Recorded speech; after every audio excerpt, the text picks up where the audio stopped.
حضرت موسیٰ علیہ السلام کی خدمت میں ایک عورت آئی اور عرض کرنے لگی، حضرت مجھ سے بہت بڑا گناہ سرزد ہوا۔ تو حضرت موسیٰ علیہ السلام نے فرمایا کہ بولو آپ نے کتنا بڑا گناہ کیا اور کون سا گناہ کیا؟ تو وہ عورت کہنے لگی، حضرت میں نے بہت بڑا گناہ کیا۔ حضرت موسیٰ علیہ السلام نے فرمایا، کیا تو نے اس زمین سے بڑا گناہ کیا؟ تو عورت بولی، حضرت میں نے اس زمین سے بھی بڑا گناہ کیا۔ تو موسیٰ علیہ السلام نے فرمایا، کیا تم نے لوح و قلم، آسمان، ستارے، چاند سب چیزوں سے بڑا گناہ کیا؟ عورت کہنے لگی، حضرت ان سب چیزوں سے بڑا میرا گناہ ہے۔ تو حضرت موسیٰ علیہ السلام نے آخر پر فرمایا، کیا آپ نے اللہ تعالیٰ کی رحمت سے بڑا گناہ کیا؟ تو اب عورت کہنے لگی، حضرت اللہ تعالیٰ کی رحمت سے بڑھ کر میرا گناہ نہیں ہے۔ تو موسیٰ علیہ السلام نے فرمایا کہ اب بولو کیا کون سا گناہ کیا آپ نے؟ تو عورت کہنے لگی، حضرت میں نے زنا کیا اور پھر حمل ٹھہر گیا، جب وہ ناجائز کا بچہ پیدا ہوا اور میں نے اسے بھی مار ڈالا۔ تو جب حضرت موسیٰ علیہ السلام نے یہ سنا تو وہ جلال میں آئے اور اس عورت سے غصے میں کہنے لگے، دفع جا میرے دربار سے، کہیں اللہ تعالیٰ کا عذاب نہ آئے تم پر اور میں بھی اس میں گرفتار ہو جاؤں۔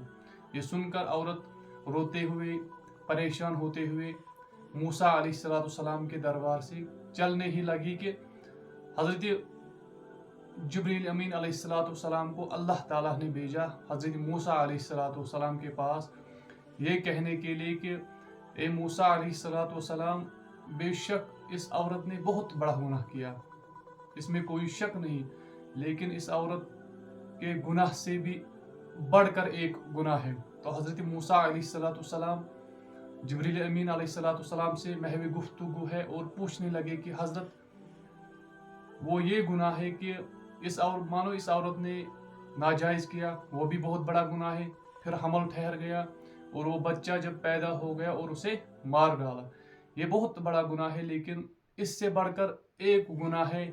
تو موسیٰ علیہ السلام حضرت جبریل امین علیہ السلام سے پوچھ رہے ہیں کہ وہ کون سا گناہ ہے؟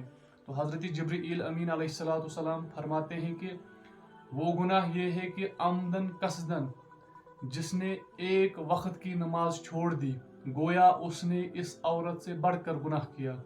یعنی آپ سوچو کہ عورت نے زنا کیا، کتنا بڑا، ہمارے نزدیک تو سب سے بڑا گناہ ہے۔ دوسری بات، جب حمل ٹھہر گیا وہ بھی بڑا گناہ ہے، پھر بچہ پیدا ہوا اور اس نے اسے مار ڈالا۔ ہمارے نزدیک تو ہماری سوچ کے حساب سے اس سے بڑھ کر تو کوئی گناہ ہو نہیں سکتا، لیکن اللہ تعالیٰ بذریعہ جبریل امین علیہ السلام سے یہ فرما رہے ہیں کہ گویا اس سے بھی بڑھ کر ایک نماز کو عمدن قصدن چھوڑ دینا اس سے بھی بڑا گناہ ہے۔ اللہ تعالیٰ سے دعا ہے کہ اے پروردگار عالم، ہم سب مسلمانوں کو 5 وقت کی نماز ادا کرنے کی توفیق عطا فرما، کیونکہ نماز کے بغیر ہمارا گزارا نہیں ہے، کیونکہ قیامت کے دن سب سے پہلے جو سوال کیا جائے گا وہ نماز کے ہی بارے میں کیا جائے گا۔